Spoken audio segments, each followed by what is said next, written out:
recording.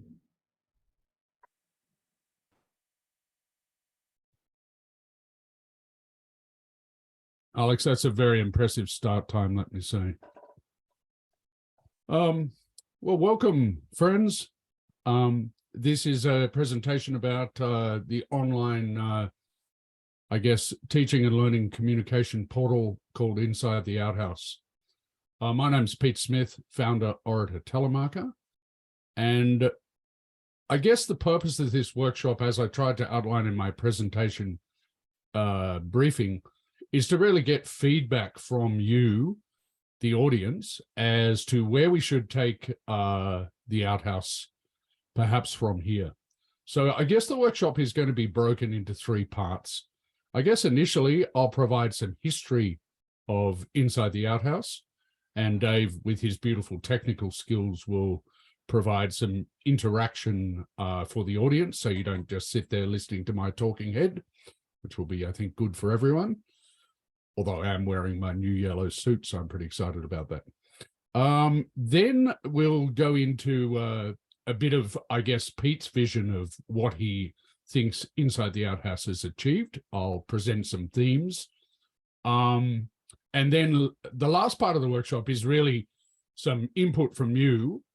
But I say that, I guess, with the caveat that I would like input from you whenever you feel like you want to throw anything into the chat or the comments, then feel free to just throw it in. Feel free to jump in. We're a pretty small group, so feel free to jump in with questions, comments, or just general things that you want to say about the presentation whenever you feel that's necessary. Just before we start, I'd like to acknowledge the traditional owners of the land that I'm presenting from, which are the Gubbi Gubbi people, and their connection to land, water, and community, and pay my respects to traditional owners of and their elders past, present, and emerging. My pronouns are he and him. We'll get started then. Pete, so I've thrown in the view of trying to be very innovative with Zoom, and given that we are talking about, hello everyone, I'm David Maskell from Brisbane, he, him. I've invited everyone to use the Zoom app called Mentimeter. This is an interactive presentation tool that we're going to present on this afternoon, this evening, this morning. If you open on it, you don't need a user account, you don't need to give away any personal details. You should be able to just click the portals, go through, and then you'll be able to interact when we run polls through Mentimeter, fully integrated within Zoom. So we'll give everyone sort of 90 seconds to see if that works. If it doesn't work so well, we can go back to a screen share of the presentation regardless, but let's have a quick go at that. Let's be brave. There's nobody in the 2 camera views we have actually at Black Mountain, so there's nobody on a phone. If you don't want to do it through Zoom, you can participate through the Mentimeter portal on a smartphone. So it's just an 8-digit code we'll give you shortly via a website. Or a tablet, David, come on. Or a tablet, if you're tabletly. We've invited people to do that. I'm going to now share the screen. And I'll get out of the way.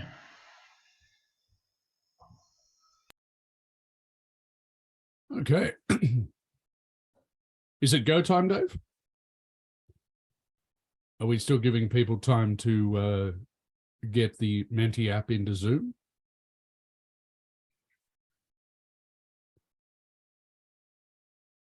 Hello?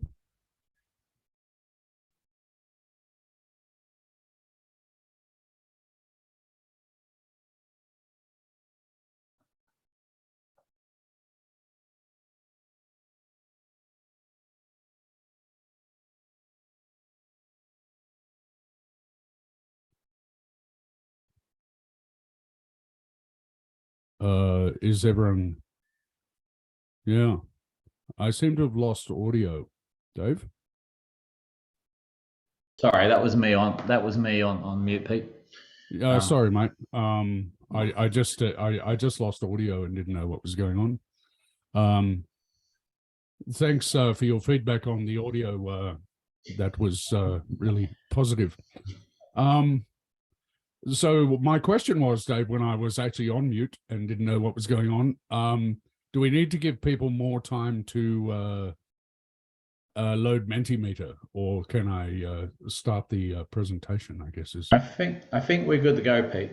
Let's roll it and see how we go. Okay. So I guess initially, I think and if you are logging in on a smartphone or a tablet or whatever device you're logging in, here are the codes and the QR code for those who want to get involved. I guess initially the Outhouse was, as you're letting us know where you're joining us from today via this interactive map on the screen.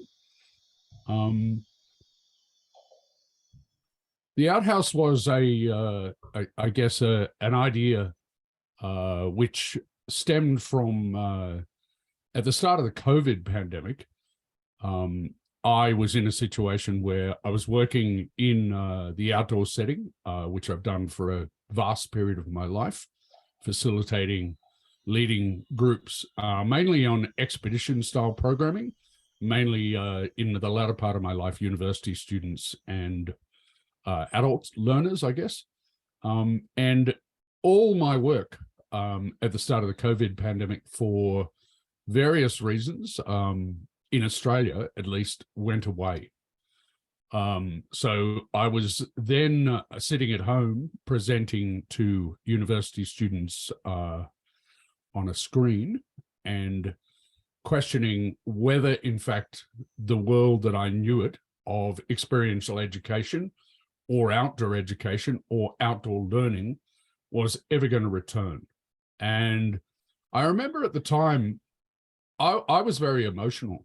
I felt like the rug had really been dragged out from the bottom of my life, and I really felt the need to do something about it. And I'd been having a bit of a casual conversation with the executive officer of Outdoors Queensland, Dom Courtney, and this is prior to the pandemic, and kind of said, hey, Dom, I'd like to get more involved in the outdoor profession. Is there something I could do? And so I came up with this idea that perhaps we could create an online conversation around issues pertaining to the outdoor profession. So this is what I did, and we can perhaps move to the next slide now, Dave. And here I am doing three of my favorite things, I guess: presenting inside the outhouse, paddling whitewater, and telemarking. That photo being in Kashmir. I guess I put these series of photos in not to highlight my own glory, but to suggest that everything I do in life, I've done with a level of passion. And as was quoted to me by a great friend and colleague recently, when I was talking about the fact that I'm currently renovating a broken house, she said to me, well, why wouldn't you do it with passion? Because passion is the way you do life. And I kind of took that on board and kind of went, that's a really good piece of advice. So I went into the outhouse with the same amount of passion, and we came up with this idea as a result of, perhaps next slide, Dave.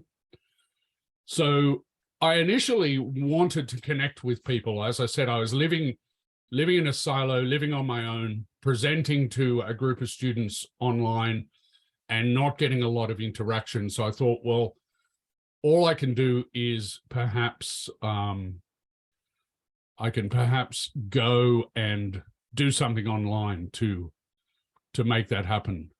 So I did this thing where I created a what I call the isolated connection dinner party. And I probably invited 50 people to come to this dinner party. And in the end, we had probably 20 people attend the dinner party. And it turned out that besides David and myself, they were all, well, at least the people who finished the dinner party were largely outdoor people. And as we continued into the latter part of the evening in the online dinner party, and if you hadn't had an online dinner party, I would recommend it. Not that it replaces a regular dinner party, but it's a really nice way to interact with people if you are in a pandemic and you can't interact with them. So we had this online dinner party, and as a result of that, it got David and I into this conversation about, well, maybe we need to do something like this more regularly. Maybe we need to have conversations around the outdoors online on a regular basis. And so I came up with the idea, I came up with the name, Inside the Outhouse, and we contacted several of our passionate friends and said, hey, let's get together, let's form this group of people called the Outhouse Oligarchs, and let's make this happen. And originally, we were presenting once a week. So we were doing online presentations once a week. And that went on for most of 2020. I look back on it now and I go, wow, we really crammed a lot of presentations into a short period of time. But it was really good fun. And we started off, those presentations weren't necessarily recorded. And we had maybe 2 people in the room, but then we started discussing interesting things like how to manage gear in the pandemic, for example, and we had 60 people in the room. So I guess this slide that is currently on the screen, I feel like we were the team of people in the elevator that didn't work. We are trying to find a solution. We came up with Inside the Outhouse as a solution for connecting the outdoor community, and we really fixed that broken elevator and moved on, which culminated in 2021 in us being a finalist in the Outdoor Queensland Awards, which is a pretty prestigious honor for an organization that was established in 2020. We were beaten out in that particular contest, not that I was upset about this, by Scouts Queensland, which very established organization, as you can see. Now we're going to just go and stop listening to my talking head for a second. And the next slide will actually showcase just some of the history of the work we've done in the Outhouse thus far. And Dave's going to stop the presentation about halfway through and we'll have a bit of a chat. Thanks, Dave.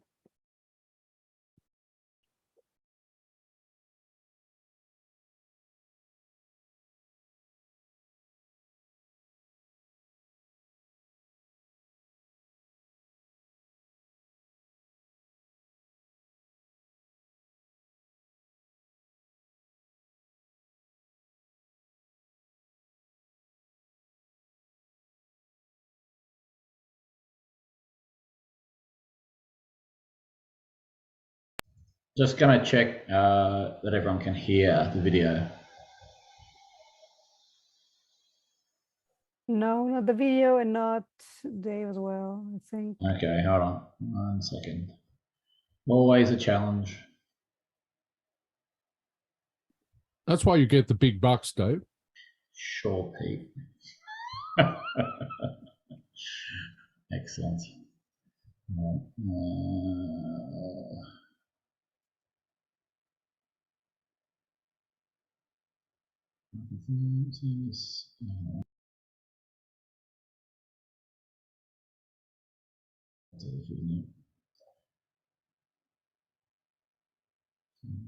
System.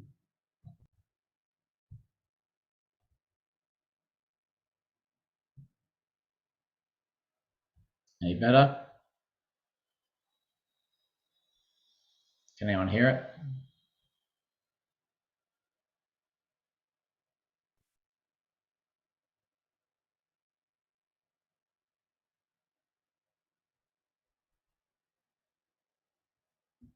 Sorry, folks. Can anyone hear that? I could hear nothing. Okay. No sound. Yeah. All right. Sorry. We'll go back to a share of the video directly. One moment. I tell you what, it's great to see you all. I'm really glad that you're back, and I find this. This is just a personal thing. I find the screen sharing part of Zoom quite non-interactive, and I much more prefer seeing people's faces. But that's perhaps because I'm a people person and not so much a Zoom person. All right. I've got it sorted now. Nice.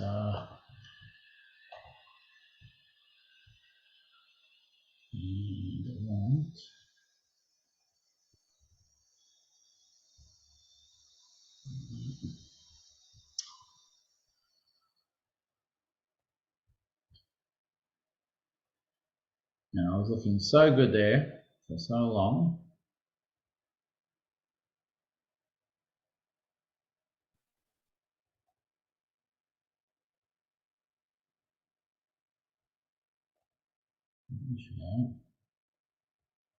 Share sound, that's what I want.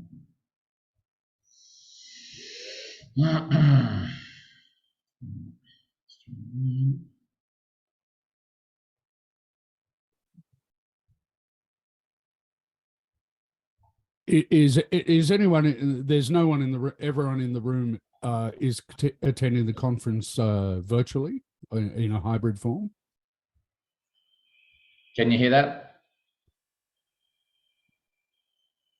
I cannot hear anything.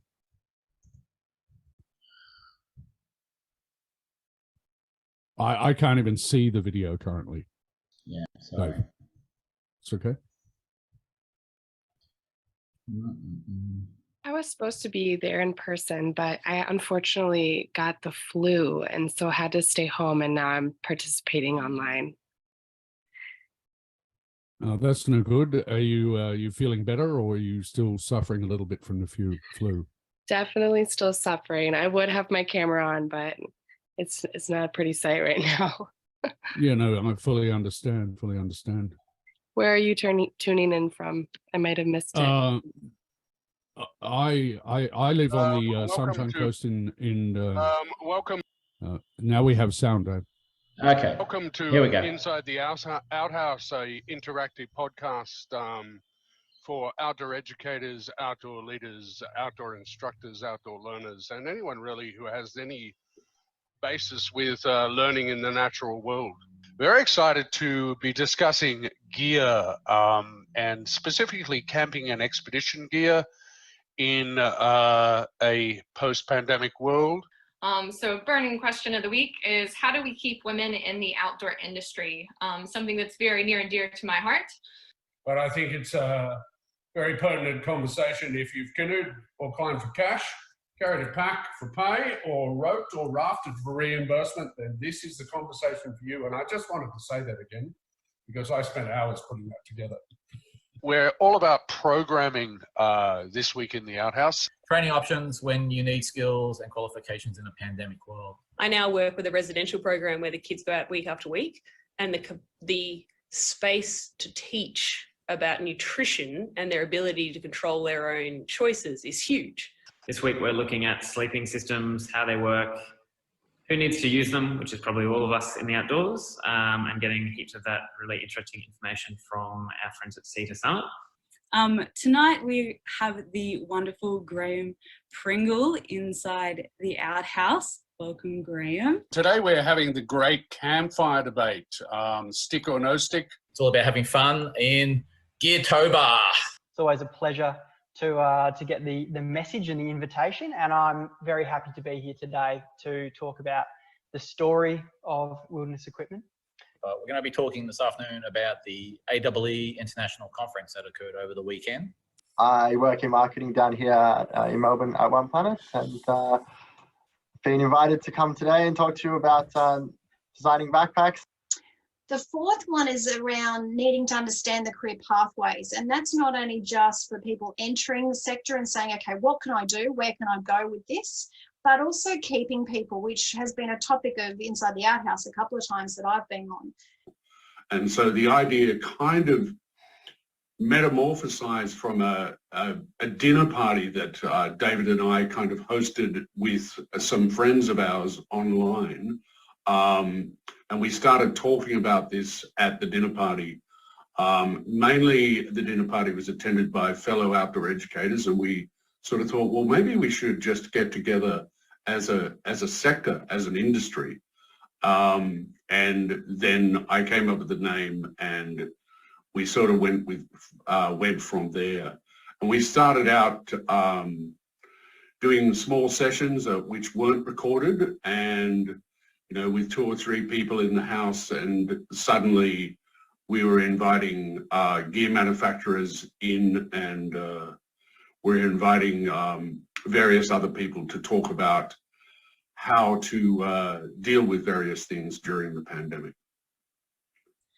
Tonight we are fortunate to have Riley Edwards from Climbing Cuties joining us, and we'll be speaking on the topic of queer inclusion in the outdoors. Welcome, Riley. Hi, thanks for having me. Thanks for having me on Inside the Outhouse, you and Pete, and it's nice to see everybody who's here, and glad to be participating in the conversation and deserve some credit. Hey. Thanks, Dave. I just wanted to suggest that we've had a variety of people inside the Outhouse over the time that we've been in production, and the fellow who's about to speak, he's one of my great mentors in the outdoors, probably taught me to paddle, probably taken me on many epic paddling adventures, and his wife, I guess, is another one of my mentors who taught me at university. So I guess the Outhouse is open to all comers, and we try and encourage different perspectives and different conversations in all the sessions we run. Roll video, please, Dave.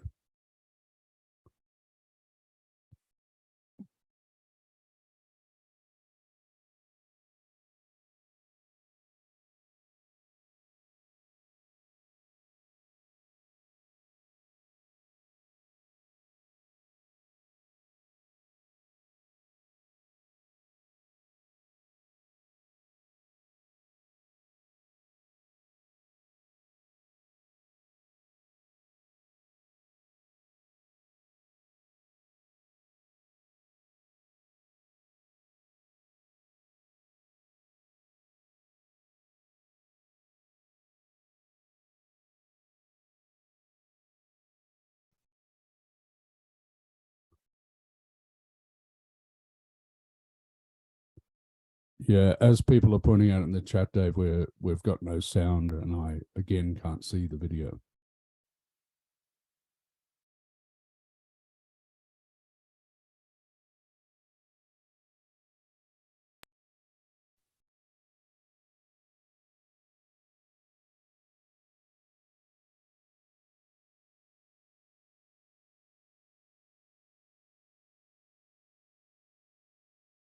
But I just at this point like to highlight what a fantastic job David Maskell is doing, and without him, I would be all at sea doing this. So,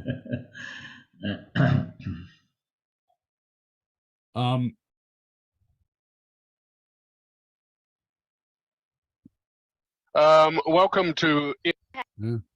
Can you see it? Yep, see it, and now I can hear it too. Excellent. All right, sorry.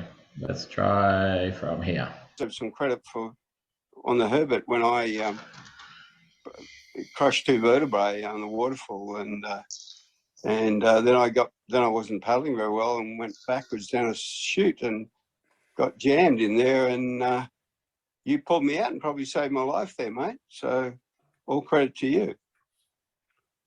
You did have a compound fracture of your lower back after day 1. Yeah. Most lesser human beings would have walked out. Well, well, that's that's a nice thing to say. Thanks, mate. Welcome along to severe weather and its consequences for outdoor programming this afternoon. And it is a great pleasure to welcome Lucinda Martinelli to the Outhouse today to share from Whole Planet Consulting. I've been saying to my instructors that there's three parts of the program. It's people-centric, it's program-centric, and it's outcome-centric. And at any point, all three of those variables need to be dynamic within each other to achieve the whole goal. But if you're not making it people-centric for the majority of your program, you're just treating them as objects. And no one likes to be treated as an object. By 2 weeks, so effectively, it has the effect, I guess, of no camps for the first 6 weeks. So pay and conditions and the discussion of it has been around for a long, long time, as long as I have been involved in the industry, and probably like a lot longer. And with the rise of social media, being given a platform for that discussion to definitely explode. Well, thank you. I guess my first slide is just a bit of a promotional slide. This is me in a room with sort of 40 other people talking about Inside the Outhouse as a project, and these people are from all around the world. And I feel proud of having to had the foresight to have screen captured this particular thing for future prosperity of the Outhouse. Welcome to the Outhouse, Anita. Thank you, Peter. Good to be here. And it's about 2 days until we're hosting an outdoor health symposium. So I'll share a little bit about that. Yeah, so as David mentioned, my name's John Kamen. I am based in Missoula, Montana, which is up in the Rocky Mountains. Over to Brendan to have a few words about food. Hello, everybody. Can you hear me okay? Thank you so much. I'm Sherry Bagley. I'm the Executive Director of AE. I use she and her pronouns, and I'm coming from the native lands of the Tocobaga people, and that's present-day St. Petersburg, Florida, in the United States. My name's Robin Fox. I'm currently working at the University of the Sunshine Coast. Well, we might kick things off with this small but interested crowd in what it is like to be lost. I'd like to just offer my thanks for the fabulous Outhouse oligarchs who keep this project running and innovative and ask all the hard questions. Perhaps we should get started on what we're actually here to talk about today.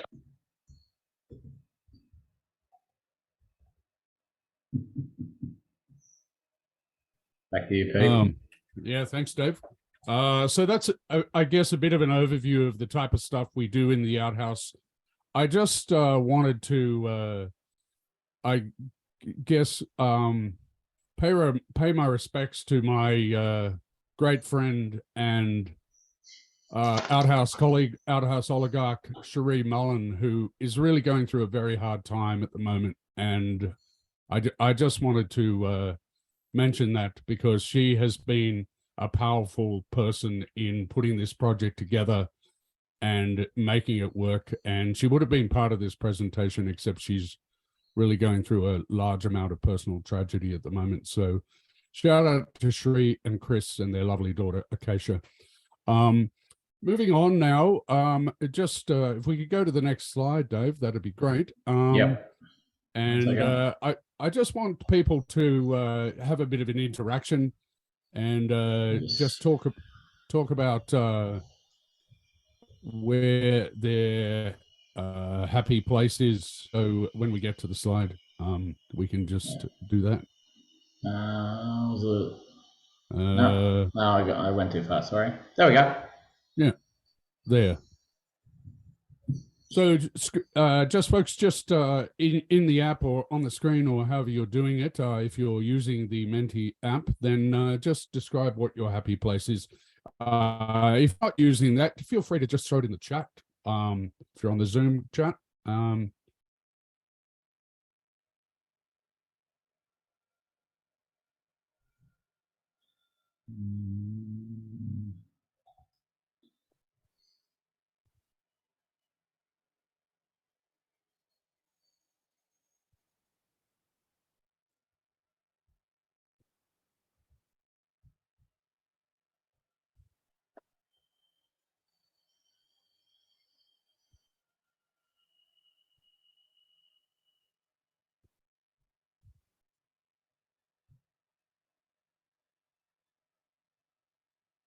Nice.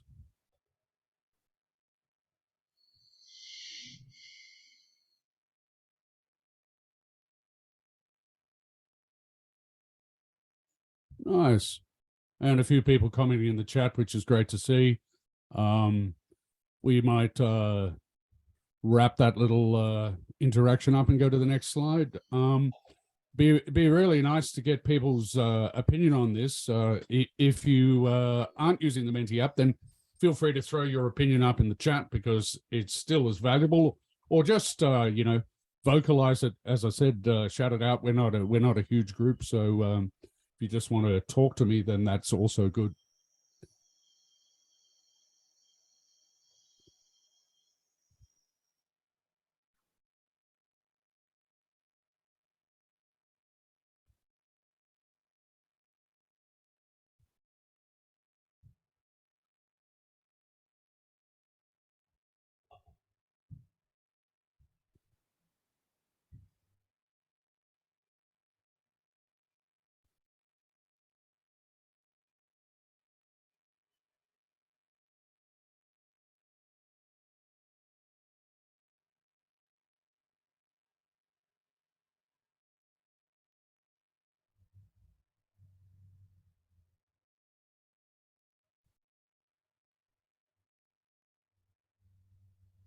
Okay, and some really great comments there.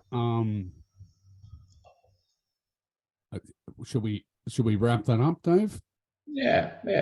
Some people are getting into the Menti usage. Yeah, it's good. Yeah. It's good. I like to, you know, it's all a big learning curve for me. This next slide, and maybe we can just talk about it rather than showing the video, because we've watched a bit of video, and I guess I bring this up because I think that it just shows again the diversity of the Outhaus. Matthew Townsend, who is the CEO and founder of this organization, Nature Freedom, which is a Brisbane-based organization which is all about getting people with disabilities into the outdoors. And he started the organization from scratch in 2017, and we were very lucky to have him come and present about his organization and about his vision for inclusion of the disabled community and access of the disabled community to the outdoors. So really inspiring presentation, really well attended by folks. Next slide, Dave. So over the course of the history of the Outhaus since March of 2020, we've put together 56 videos. These videos are all available on our YouTube channel, and this tiny URL will actually take you direct to our YouTube channel, where you can look at those videos in your own time. And we would actually love a few more subscribers. I think we're currently I would love it if you just went to the YouTube channel and liked our channel, because we're trying to sort of generate a bit more action. I think we have 56 subscribers, Pete, for the 56 videos. So well, yes. You know, 1 subscriber per video, Dave. What do you want? Come on.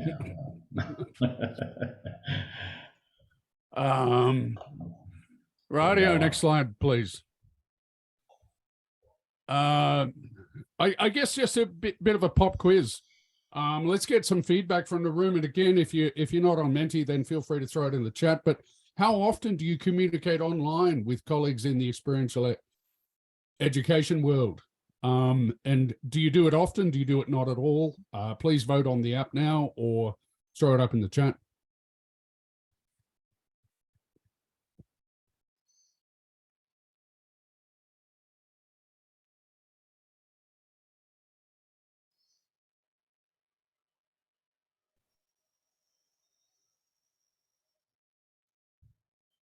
Got a question in the chat there, Pete, asking, can you define what you mean?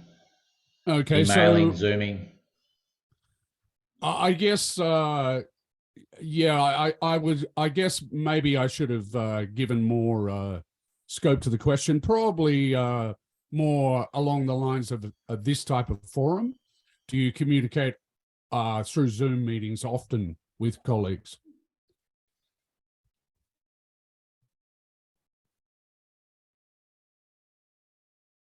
And Adam's response there in the chat is daily, and he's Okay. he's now our 54th subscriber. So we're actually only at 53. So thank you very much. Hey, Adam. thanks, Adam. Thanks for your love, mate.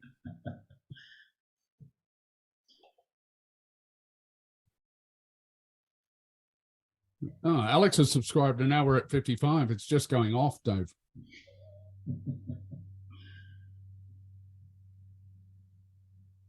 Menchie indicates I would change to almost exclusively, as Adam mentions. Yeah. Okay. Yeah. Let's just at this point throw it open to the room.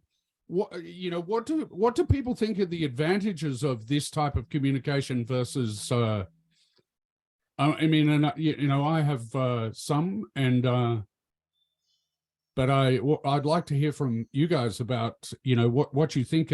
What do you think are the big benefits of communicating in this form?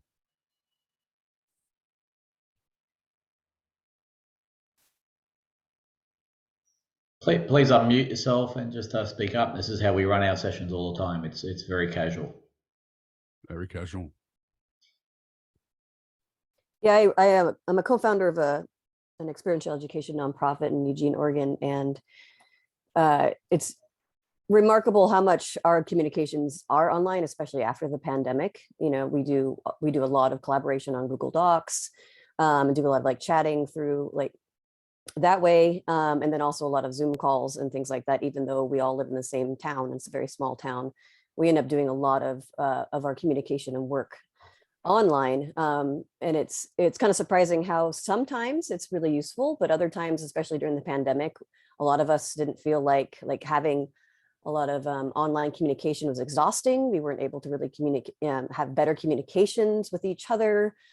Things got missed. It was hard not to be in person and present, even though we couldn't have made it through the pandemic without having the online communication. So I think there's pros and cons there with, being in this digital age. It's really helpful because I can work from home. I can work from my computer. I can talk to my colleagues via chat. However, when we finally have in-person meetings, everything feels more grounded, more available, more present. And so I think it's pretty bittersweet.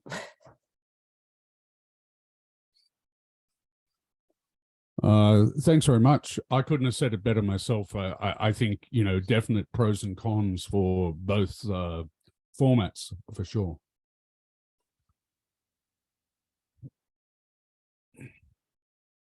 Rightio. Let's move on to the next slide, which is just a bit of a technical slide, I believe, about this is the number of Facebook followers we currently have. Again, if you would like to follow us on Facebook, it increases our profile and gets the word out about our project, which David would be very excited about. Cherie would be more excited, and I would be extremely excited. So thanks very much.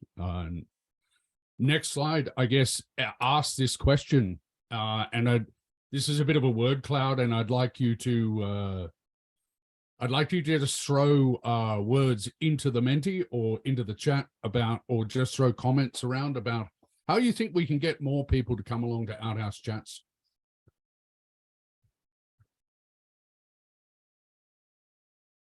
Just give you a bit of time to do that.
I see a couple of consistent ideas coming up, topics of interest and real world topics.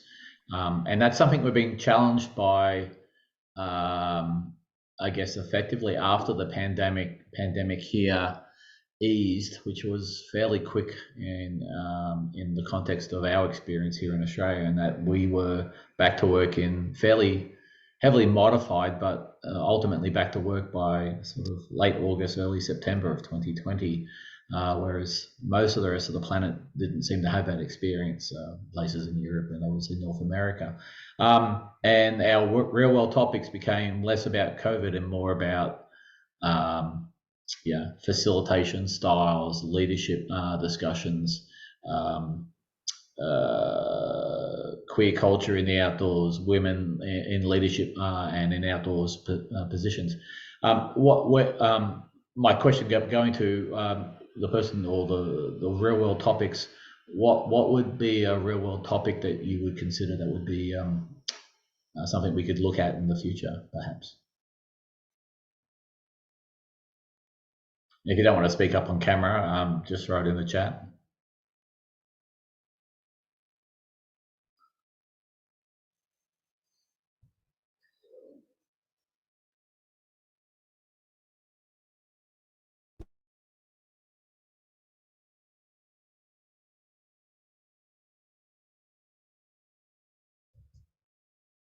Or not. Scuba diving. What would be examples of real world topics that people would be interested in seeing in the context of our focus being about outdoor and experiential education?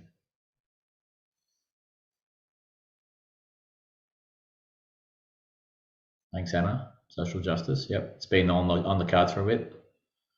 Outdoors for mental health.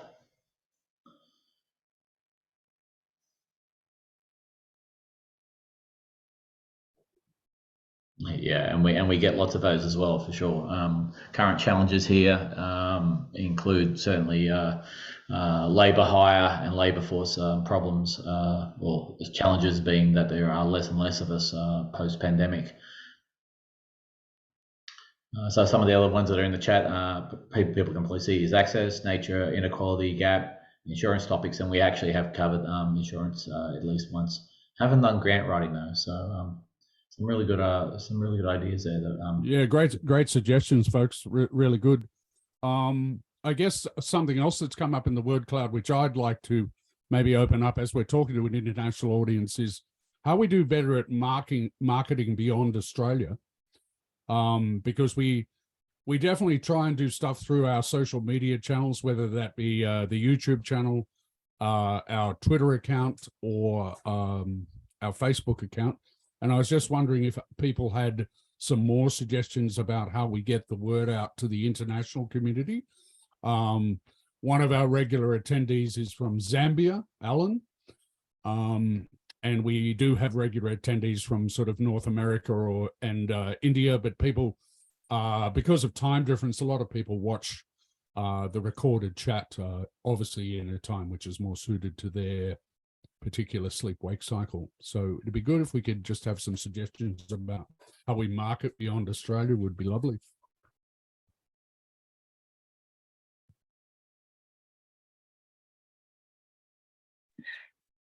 I'm a university student in the United States, and I'm just curious if you have any desire, or if you have in the past reached out to universities either in Australia or in other countries to partner with students. I guess the short answer to the question is yes. The actual Outhaus project started when I was actually working for Australian Catholic University. So it's effectively, I was running it under that platform initially. Since then, I've not working for them, but I do work for the University of the Sunshine Coast here on the Sunshine Coast in Queensland. And we have partnered with them for a lot of our sessions, but we're always open to reaching out to new universities, and I think they're you know, the future of this sector, because it's where people are effectively learning about the sector and entering it, and I think it's a very valid point. So I would be interested in connect with people on that level to potentially have more connection with universities. David, do you have anything else to add to that? No, I'll just repeat what Mary had in the chat there, saying have scheduled chats or sessions, I guess, for each region. So I have a representative in each area. And that's an amazing idea that we haven't thought about. We're very much locked with our time zone a little bit, being we're all East Coast Australians. Effectively, we have a lot of engagement from Perth, but it's that's a 5-hour time difference, similar to New York to LA. Yeah, I haven't thought of that idea before, so that's a great one. Thank you very much, Mary. You want to move on, Pete? Let's move on, Dave.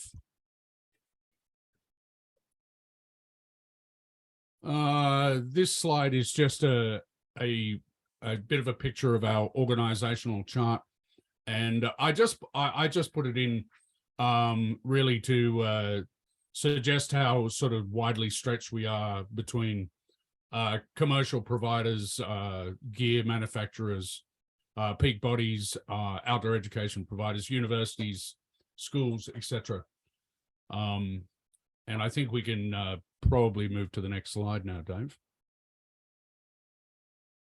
I was just going to say, it's a very different model in Australia compared to North America. Has anyone got any questions about any of the organisations that are listed there before we move on? Oh, sorry. No? Okay. We'll keep moving. So I guess now we move into the second part of my presentation, which is these themes that I kind of wanted to, and this little video, which only goes for 2 minutes, highlights one of the themes, which I think is a really good theme. And I hesitate, Dave. Do we want to run the video, or do you just want me to talk about let's see if it works. Tell me if it doesn't have any audio. Yeah, it's just a pretty nice video, and I think it highlights the theme really well. So,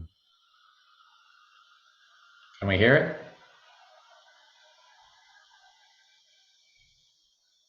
No sound. No, I don't have any sound. No. It's such a pain. This worked in practice, of course, folks, as you'd appreciate. As the less technical member of the team, Dave, it's actually quite good visually. It may not need sound.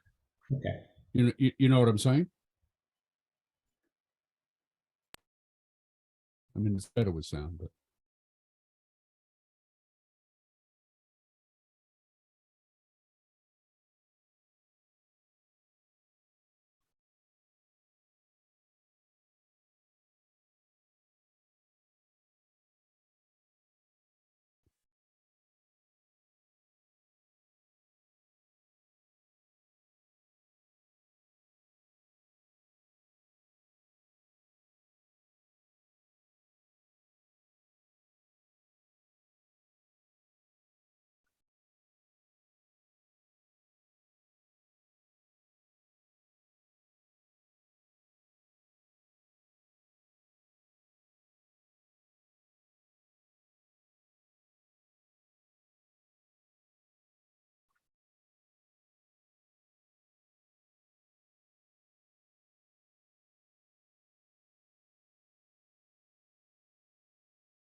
This is the slide that I really wanted to show. So I think that this, the slide that was just on the screen before it went away, just highlights the fact that we are a collaborative organization. We don't need to show the slide. I think people get the idea. So that video was put together by one of the peak bodies in Australia, Outdoors New South Wales, ACT. We have a long working relationship with their executive officer, Laurie Modi, and we've highlighted various things they do. And that was a partnership where we were trying to promote careers in the outdoors. So the Outhaus was used as a platform to get the word out about that. So we're really about collaborating with organizations and schools and universities and anyone who really wants to get the word out about the great work that is done in the outdoor sector. Next slide, please, Dave. And whilst I don't want to bang on too much about this, I think that one of the great advantages of the online forum is we are actually practicing sustainability. And the Outhaus sort of, I guess, in my alliteration here, it provides a sustainable sunroom for action, in the fact that we're not actually flying across the world to go to events. We're not actually driving to events. We're not sitting in traffic. So we can actually have these conversations, these professional conversations in an online forum. And then we can actually be with our families, loved ones, pat our dogs and be at home and live our lives. So I think the sustainability aspect, although I don't think it's a replacement for face-to-face conversation and that chat that you have with the person in the lunchroom or at the water cooler, I think it provides a good value add to the sector. So I'm just going to promote that a little bit. And next slide, please, Dave.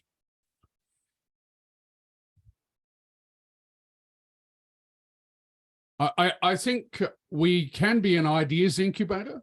And just from this particular conversation this morning or this afternoon or tonight, depending on where you're joining us from,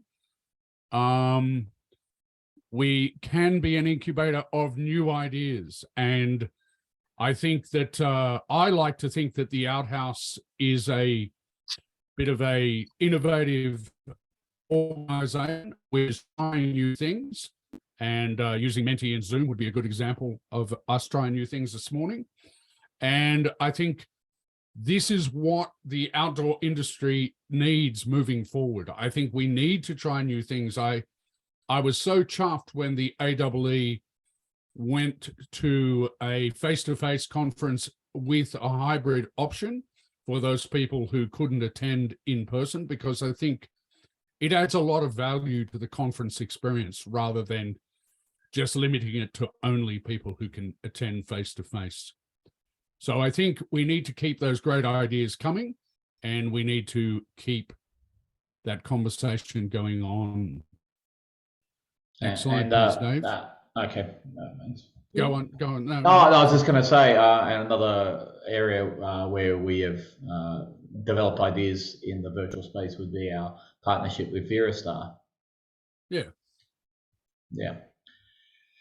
Which is an online platform for risk management and developing yourself in that area. And that didn't exist prior to the population or the popularity of Zoom becoming such a tool that you can use to take that learning and work and learn new things. And I don't see the Zoom space as being a replacement for face-to-face interactions, as I said before, but I see it as perhaps adding value to face-to-face interactions, perhaps adding more depth to professional conversations and professional learning.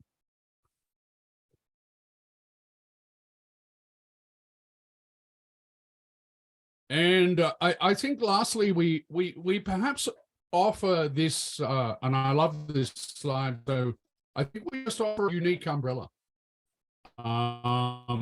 Unique umbrella being, I guess, just a different way of looking at things and a different way of doing things and a different kind of group of guests. And I will tell a couple of stories around this. I think the great thing about the Outhaus is we invite all comers. So we have people who come in from you know, the field, and they jump into the Outhaus and they're hanging out in their car on their phone. And then we have everyone to, you know, executive officers of peak bodies. And I think the great thing about that is it's a conversation which I guess extends across the hierarchy of the sector. It sort of takes out that that managers only talking to managers thing to an extent. And I think that definitely provides it a unique umbrella. And the fact that it's live and free, and then you can listen to the recording, is a great value add to people all around the world. So I think that in those two things, I think, you know, we do provide this unique umbrella for communication.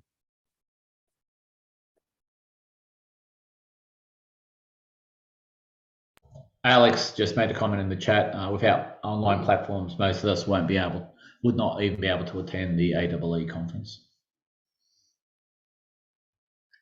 Yeah, no, I fully agree with that, Alex. And I think that I think that so much is missed by us not being able to, you know, perhaps attend in person. And you know, so I think it's better to have people attending, even in an online forum, where they feel like they can have some interaction with fellow professionals in the field, rather than just sitting in their workspace, not being able to interact with people apart from people who are sort of, you know, close to them. And as I said, I don't think it's a replacement, but I think it's a really great value add. So I guess now we come to the stage of my session where I'd like you to perhaps put your brains on and do a bit of brainstorming on my behalf. And I'd really like some ideas from the group about where we can take the Outhaus in the future. And you know, we're a pretty small group, so we were going to break into breakout rooms and do really cool things, but I think with the size of the group, we're probably just going to have a conversation and throw it out. I'd really like to do less of the talking and hear from you.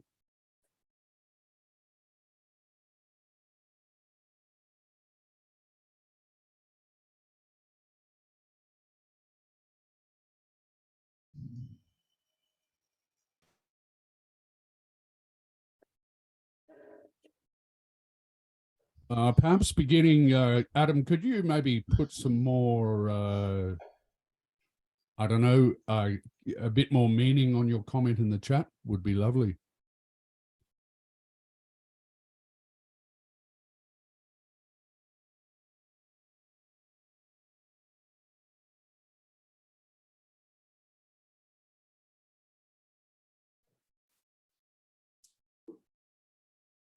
Yeah, I'll just unmute here. So I guess for me, like flexibility and kind of all the benefits we talked of are given. But I think like the thing I've seen from students, from people in meetings, is the quality of experience. Like even observing now, like video's not working, broken connections. Like, and when you compare that to like the phenomenological experience someone has when they're in an outdoor experience, there's different textures of experience, right? And different textures of waking up to the world around you. So how are we gonna, maybe it's like treating the tools as they're appropriately designed for, so we don't have like the tail wagging the dog type thing. Like having quality expectations of this type of medium. So I'm curious about that element, like how we design and deliver through this medium in a way that's appropriate. But I still think we can do better with this medium. Like, you know, if you would have talked to people at the beginning of pandemic about using a Menti or having experiential, like these subtle experiential elements within an online delivery, they would not have any idea, right? So yeah, that's kind of what I mean by that.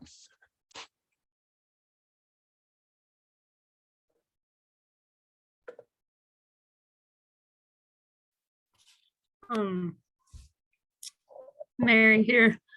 I just from my own experiences through everything that's gone on with pandemic, I'm a social worker for the Department of Veterans Affairs. So I work with veterans, and, you know, we're very used to, you know, meeting with our veterans. And my job that I did most of my career here was take folks out, you know, with SMI to keep them out of inpatient hospital and help them integrate into the community. So we were always doing something pretty cool. And, you know, I'd take them outdoors, we'd go hiking, fishing, things like that. And then, of course, the pandemic happened and we couldn't do home visits.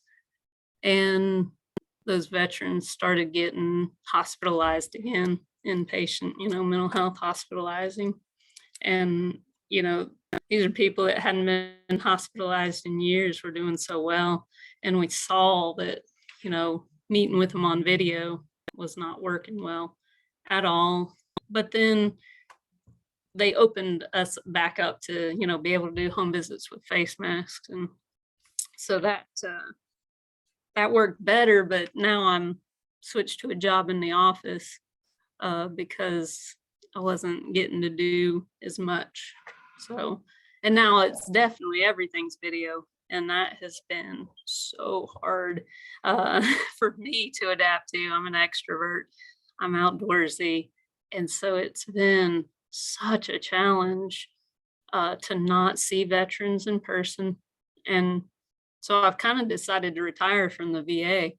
And even though I live in the mountains, in the, you know, Appalachian Mountains of America, people don't do enough outdoors in our area. And I thought I'll get certified as an adventure therapist and I'll start doing that. And, you know, and it's still, people are still hesitant and people still want to meet online quite a bit. But, you know, I was just, it'd be a new challenge. I am a military veteran myself and left the military and started working in federal government right away. So I've always been in this government, you know, structure, and to launch out and to be like, okay, I'm going to go outdoors and I'm going to bring people on this adventure. My 4-year-old has autism, and that kind of triggered me too, to be like, I want to help families with autism and get them outside, and like outside is healing.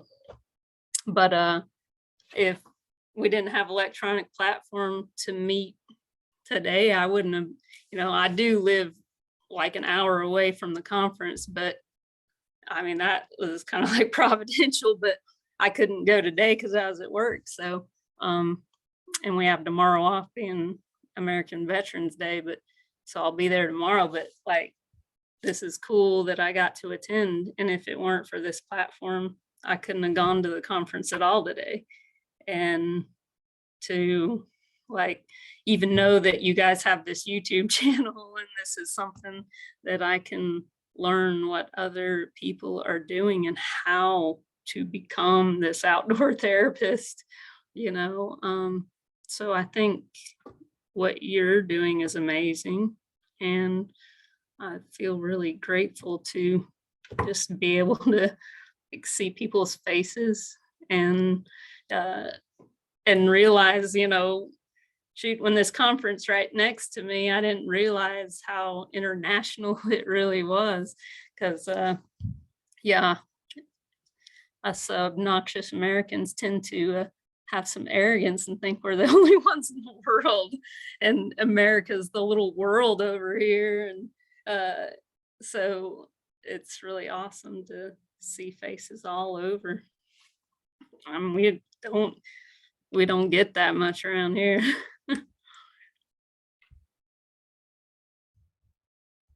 It was as one of the volunteer committee members organising the conference, and all the Zoom meetings, because they did them all virtually, were all starting for me at midnight or 1 o'clock. So I'd do a whole day at work, come back and try and stay awake until 11. And I think I got to 2 out of 8 meetings in the last 12 months.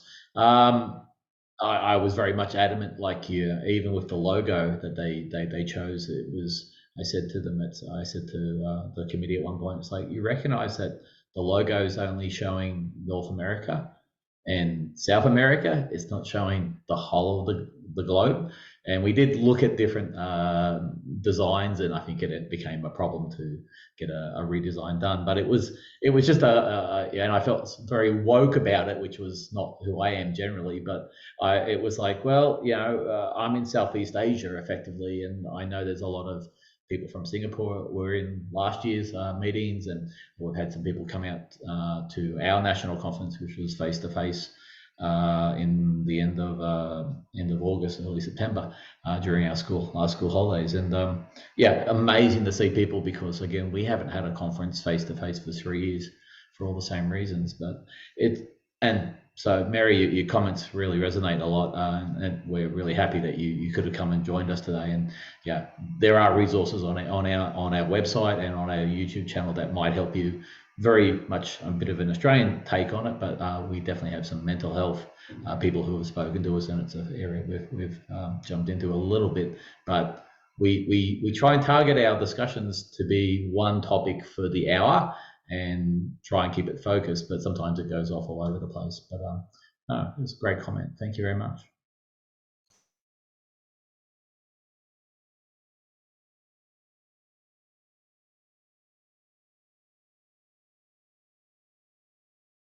I just wanted to say I think it's amazing looking at the screen and noticing that you know, there's people from all over, effectively what is the larger world here, in this small but interactive meeting at an international conference. And I think that's a great thing. And without wanting to put you know, pouring, shall we say, cold water on the national conference in Australia, I will make the following comments. That it was a face-to-face conference, and there was no ability for people who couldn't attend face-to-face to interact online. And it reached the point at the end where you couldn't even, as a non-attendee, get the recording of the conference without, you know, well, you couldn't get the recording, shall we put it that way. And I think that's a really tragic thing that has happened, because there's a whole lot of people, for a whole lot of reasons, whether they're in the larger, you know, Oceania area or Southeast Asia and can't attend the conference, or for various reasons they couldn't get there. And I think them not being able to access that information, either in this online forum during the time of the conference or afterwards, is a real tragic thing for the profession. And I think I'd like to see moving forward that forums like Inside the Outhouse are actually the vehicle for change, for that not being the case in the future.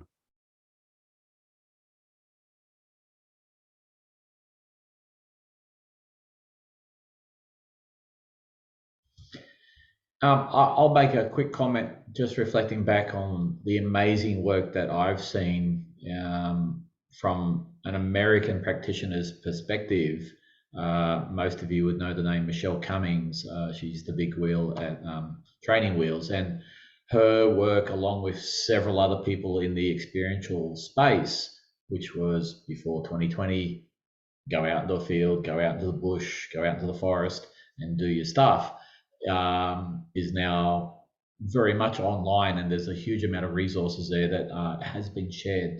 And one of the hashtags I regularly use when I'm posting stuff around content and sharing, as Pete's been alluding to, is, and it comes from, I think one of these American sessions where it's a connection before content, where because we have these connections now, we can see each other's faces, and even if you've got your camera off for whatever reasons, or you're at work, and I sit in lots of uni lectures where everybody has their camera off apart from me, because I'm the old guy in the undergraduate course wanting to ask questions and I want to be on camera.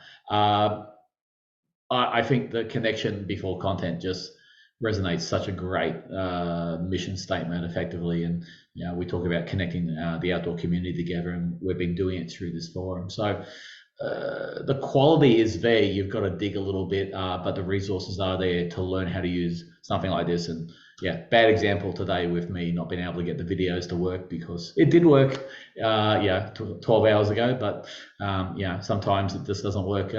But that's pretty much reflective of the outdoors. You go to a river and sometimes it's too high to paddle on it. Some days it's too wet to climb the ropes course. There are factors outside of your control. So sometimes that's just how it works, I think, in the outdoors as it does in the virtual space.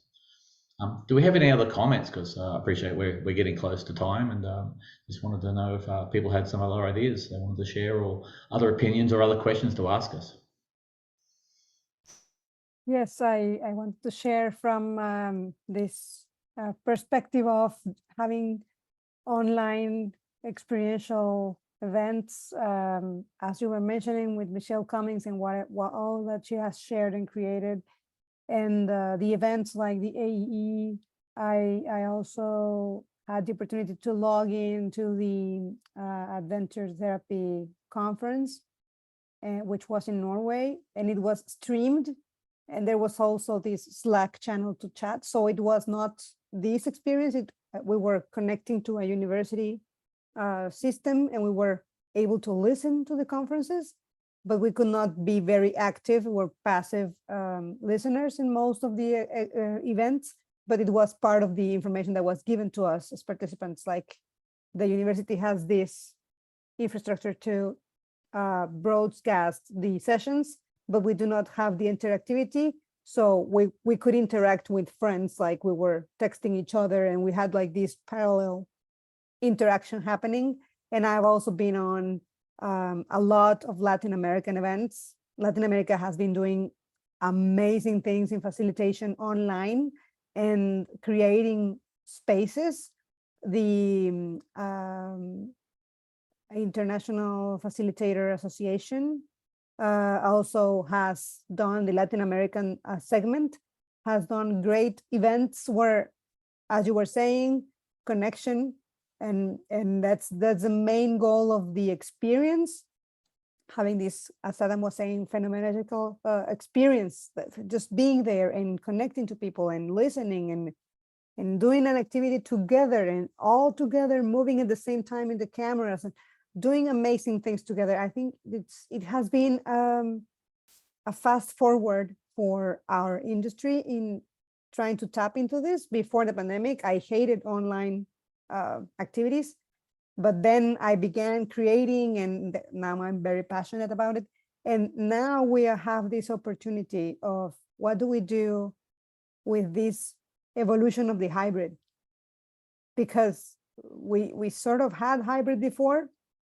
A lot of teams do have hybrid conferences and teams and sessions, some are connected, some in the meeting room, but still the interaction, the experience for us, I think there's still a huge window of opportunity to develop things. And also this big tech gap in tech skills and in tech availability, to have the powerful Wi-Fi that they have in the YMCA, to be able to connect 2 cameras and the group sitting there. And I mean, not everyone has it, and not all groups can afford to access to a location, a venue with those kinds of tech. So we still have to discover what to do with other groups that also want to meet or also cannot travel or cannot be there in person. And now what do we do with the hybrid? We also need to make an evolution. Just as Zoom is very agile and if you can connect and you need 2 bars of data to connect to Zoom, we need to also make an evolution on hybrid. What are we going to do to really connect with people and have this other world of experiences that we're creating? So I think it's a challenge, and it's very interesting to be living in these times. That's all I can say. Thank you, everyone.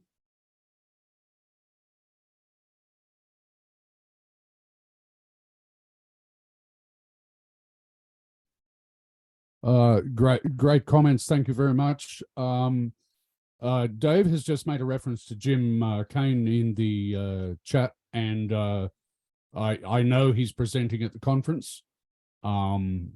Amazing presenter, getting more out of games. So if you want to check him out, I think the presentation from is tomorrow, I want to say. Anyway, I just wanted to, I guess, add that I've totally lost my train of thought, so I'm going to just shut up. I totally lost what I was going to say. No, I've thought of it now. What I was going to say is, I think that the more we do, like, I was really, when I first got into this space, I was really uncomfortable talking to people online, and I'm still not amazingly comfortable at it. I'm much better face to face, believe it or not. And but I think the more you do it, like everything, you know, the more comfortable you get at it. And I have noticed that when the oligarchs, the Outhaus oligarchs meet as a management team, it's a much more sort of casual chat, despite it being directed, because we're all actually pretty comfortable with each other and we're pretty comfortable chatting in that online space. So I think we all need to just sort of, you know, practice it more, like all skills, I guess. It's a new skill for me, and I get a lot out of practicing it. So thanks for the opportunity for your presence today and me able to practice that skill. Yeah, I was just going to say too, and it kind of dovetails with your comment there, Pete, about just the digital literacy and practicing, but it's almost the inverse of what you're saying. So I work largely with a lot of faculty, and during the pandemic, when we did this grand pivot to online and distributed learning, we had many instructors, faculty come to us, and they had never considered how to teach differently, how to teach experientially, and just being forced into a different medium got them to ask bigger and more interesting questions about their own practice. And now that, and this is kind of what was commented before, just as virtual is now more of an option, as we're all kind of considering going back to the office, you know, and kind of holding that experience of, well, I did this before, and now it's just different, right? Like, it's not back how it was. And so there's all these questions about how do we, like, when I was, my first comment, I was not critiquing this presentation at all. I've been presenting and had videos not work, and it's just kind of part of the territory, right? Like, you guys did the amazing, like doing the best you could. But like on the delivery side, I found it very challenging. But then also on the, like, I've been at meetings where it's tempting not to be checking my email or doing other multitasking or these things. And so I think, you know, comments that you said, like making things experiential, making it smaller, like sometimes, like, I feel like there's a saturation point, like when there's tons of people, it's a lot harder to participate, and breakout rooms only go so far, right? Like, so it's trying to figure out how do we make this suit us, you know, because the access piece is brilliant. Like, I love that I can be here chatting with all of you.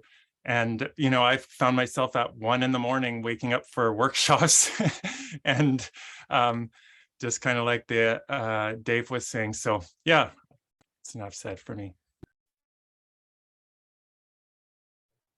I think, you know, working for the federal government, and like when the pandemic happened, you know, they got so much money. It's, you know, it's ridiculous how much money the VA has and how quickly they could throw in the resources to figure out virtual connection with veterans, you know, and how quickly I, as a clinician, had to learn, and how many trainings I had to take for all the platforms, and getting, like, I mean, the VA has so much money, we give tablets to veterans so they can have that at their home, and we'll set up Wi-Fi and internet in their home and pay for that. So like the resources of the federal government are amazing, and how quickly. But you're right, Adam, like as a professional career, you know, like as a social worker, the conferences have all gone virtual and they're huge.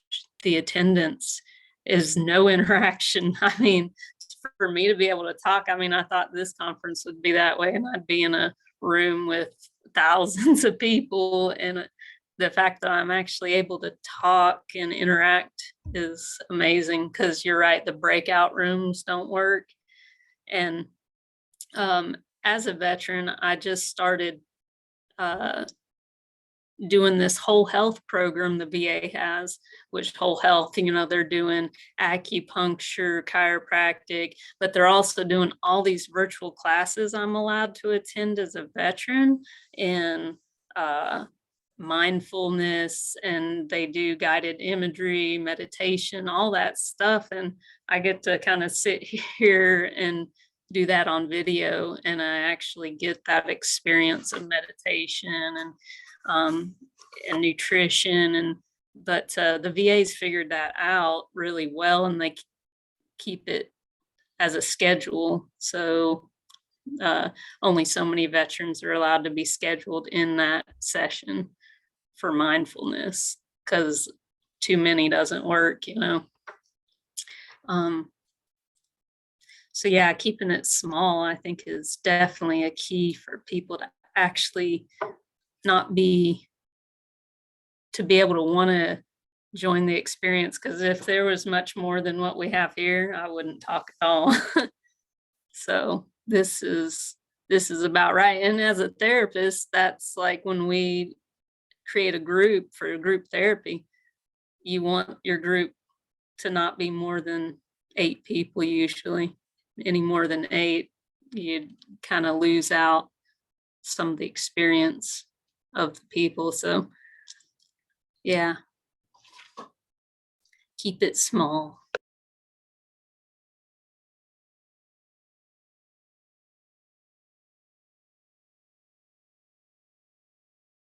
I agree with keeping it small. I think everything I read about perhaps presenting in this space is keep it small. I think small leads to discussion and leads to better conversations which go in more depth.